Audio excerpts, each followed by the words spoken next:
अल्हम्दुलिल्लाहि रब्बिल आलमीन अस्सलातु वस्सलामु अला सय्यिदिल अंबिया वल मुरसलीन अम्मा बाद फ़अऊज़ु बिल्लाहि मिनश शैतानिर रजीम बिस्मिल्लाहिर रहमानिर रहीम। सदका फ़ितर के हवाले से हम अपनी पिछली वीडियो के अंदर सुन रहे थे,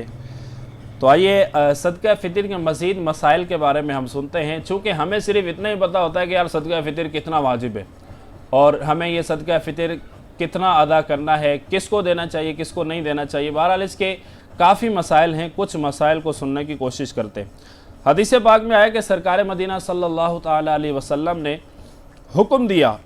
कि जाकर मक्का मुअज़्ज़मा के गली कोचों में ऐलान कर दो कि सदका फ़ितर देना ये वाजिब है। हज़रत सैयदना इब्न अब्बास रज़ी अल्लाह ताला अन्हुमा फरमाते हैं कि प्यारे आका अलैहिस्सलातु वस्सलाम ने सदका फ़ितर को मुकर्रर फरमाया ताकि फ़ुज़ूल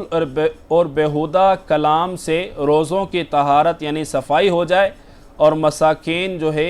खुश हो जाए, उनकी खुराक का अहतमाम भी हो जाए। तो पता चला कि हम सदका फ़ितर अदा करते हैं तो क्यों करते हैं, क्योंकि सदका फ़ितर जो है हमारी लग़्व और बेहुदा बातों का कफ़ारा बन जाता है। हमने रमज़ान के अंदर अगर कुछ गलतियाँ वगैरह की होती हैं, बेहुदा काम किए होते हैं या फ़ुज़ूल काम किए होते हैं जिनकी वजह से हमारे रोज़ों पर असर पड़ता है, तो जब बंदा सदका फ़ितर अदा करता है तो अल्लाह करीम उस सदका फ़ितर की वजह से उसके ये जो बेहुदा और लग़्व और फ़ुज़ूल काम होते हैं अल्लाह करीम उनको ख़त्म फरमा देता है। और हज़रत सैयदना अनस बिन मालिक रज़ी अल्लाह ताला अन्हु कहते हैं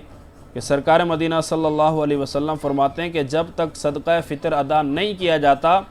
बंदे का रोज़ा ज़मीन और आसमान के दरमियान जो है वो मुअल्लक रहता है, ज़मीन और आसमान के दरमियान जो है वो लटका हुआ रहता है। तो इसलिए हमें सदका फ़ितर ज़रूर अदा करना चाहिए ताकि हमने जो रोज़े वगैरह रखे हुए हैं ये रोज़े अल्लाह करीम अपनी बारगाह में रोज़ों को कबूल फरमाए। अगर नहीं अदा करेंगे तो ये रोज़े ज़मीन और आसमान में मुअल्लक रहेंगे। सदका फ़ितर उन तमाम मुसलमान मर्द और औरत पर वाजिब है जो साहिब निसाब हों और उनका निसाब हाजत असलिया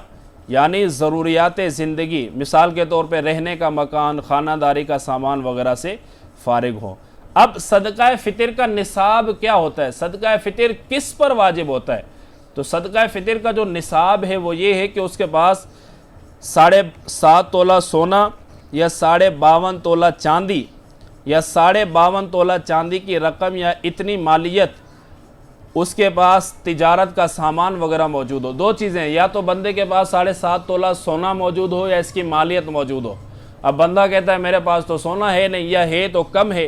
तो फरमाया कि अगर सोना नहीं है तो फिर 52.5 तोला चांदी का एतबार किया जाएगा, इसकी मालियत का एतबार किया जाएगा, या इतना उसके पास तिजारत का माल मौजूद है और ये उसका जो निसाब है वो हाजत असलिया से फारिग हो। हाजत असलिया ये कि उसकी जो ज़रूरत की चीज़ें होती हैं, ज़रूरत की चीज़ों के अलावा वो सामान अगर उसके पास मौजूद हो तो उस पर जो है वो सदका फ़ितर वाजिब होता है। सदका फ़ितर वाजिब होने के लिए आकिल बालिग होना शर्त नहीं है, चुनांचे बल्कि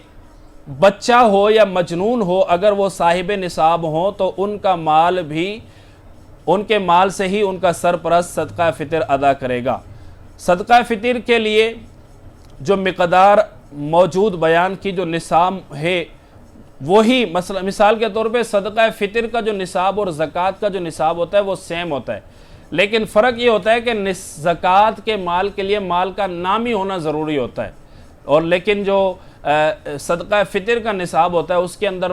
माल का नामी होना ज़रूरी नहीं होता, एक साल का गुजरना उस पर शर्त नहीं होता, बल्कि ईद उल फ़ितर के दिन सुबह सादिक के वक्त अगर किसी बंदे के पास इतना माल आ गया कि वो सदका फ़ितर के निसाब को पहुँच गया तो अब उन पर सदका फ़ितर जो होगा वो वाजिब होगा और वो अदा किया जाएगा। अल्लाह करीम से दुआ है अल्लाह पाक हमें सही और शरीयत के मुताबिक अपने सदका और ज़कात अदा करने की तौफ़ीक अता फ़रमाए। यहाँ पर मैं एक बात करूँगा, दावत इस्लामी हज़ारों दीन के शोबों के अंदर काम कर रही है, तो आप अपनी ज़कात, आप अपना फ़ितरा दावत इस्लामी को पहुँचाए ताकि ये आपकी ज़कात और फ़ितरा जो आलिम बन रहे हैं, जो कुरान पढ़ रहे हैं, जो हिफ्ज़ कर रहे हैं, जो दीन की तालीम को हासिल कर रहे हैं, उन पर ख़र्च हो। और अफजल भी यही है कि इन पर जो है वो सदका फ़ितर खर्च किया जाए, इनको ही सदका फ़ितर दिया जाए। देखिए, एक होता है आलिम, एक होता है जाहिल। अगर आप अपनी ज़कात या फ़ितरा किसी आलिम को देते हैं तो ये अफजल है बामुकाबला जाहिल के देने के। اللہ کریم ہمیں عمل کی توفیق عطا فرمائے، آمین بجاہ نبی الامین صلی اللہ علیہ وسلم۔